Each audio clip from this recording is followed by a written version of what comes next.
আজকে আপনাদের সঙ্গে মাছের রেসিপি শেয়ার করি আর আপনাদের সাথে কিছু গল্প করি। আমি তেলটাকে একদম গরম করে নিয়েছি আর একটু হলুদ দিয়ে দিচ্ছি যাতে মাছটা ছিটকে না যায়। তেল গরম করার পরে একটু হলুদ ছিটিয়ে দিবেন, ভাজার সময় আপনার হাত পুড়ে যাবে না, রান্নার পর ময়লা হবে না। মাছটা দিয়ে দিই। বিসমিল্লাহ।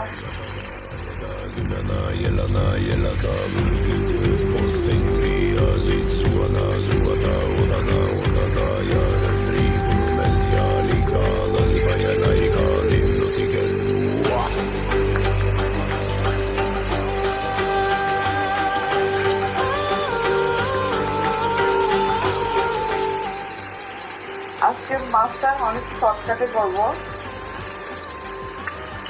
আজকে রান্নাটা অনেক শর্টকাটে সেরে ফেলবো,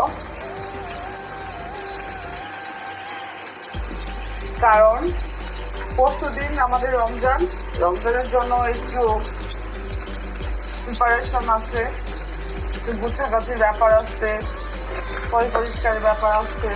এই জন্য আজকে শর্টকাট রান্নাটা ইউজ করবো।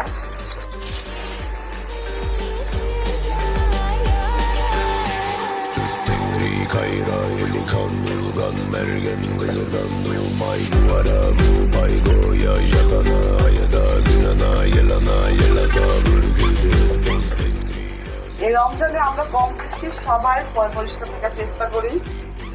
সবারই ঘরে ঘরে এখন পরিষ্কারের আয়োজন চলতেছে, যেমন পিঠাপুলির আয়োজন চলে সেরকম পরিষ্কার ধোয়া চলতেছে। তাই আমারও একটু পরে আমিও শুরু করে দিব। আমি পিছিয়ে থাকবো কেন? ঘর গোছানোর জন্য আজকে শর্টকাট রান্নাটা আপনাদের সাথে শেয়ার করতেছি। মাছটা আমার ভাজা হয়ে গেছে, এখন তুলে নিব।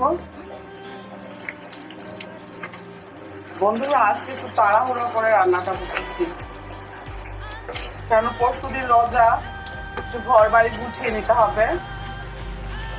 আমার মনে হয় আপনারা সবাই তাই করতেছেন, তা আমি পিছিয়ে থাকবো কেন?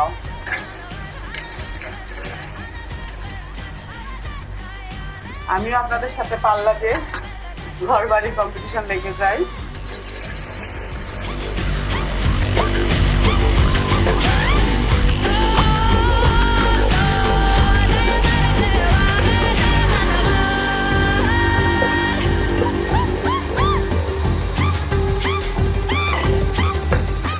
তাড়াহুড়ো তরকারি না জানি কেমন হয়,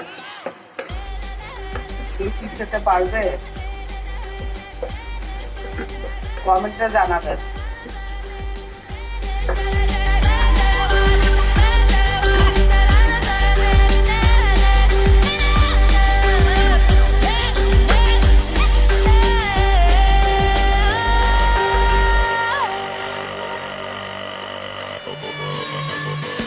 হয়েছে আবার, যা হওয়ার হয়েছে। এখন আমি পানি দিয়ে দিই, ঝোলের পানি।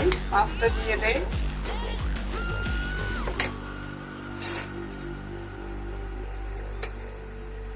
আজ এ পর্যন্ত বন্ধুরা, চলেন সবাই কাজে লেগে পড়ি। আল্লাহ হাফেজ।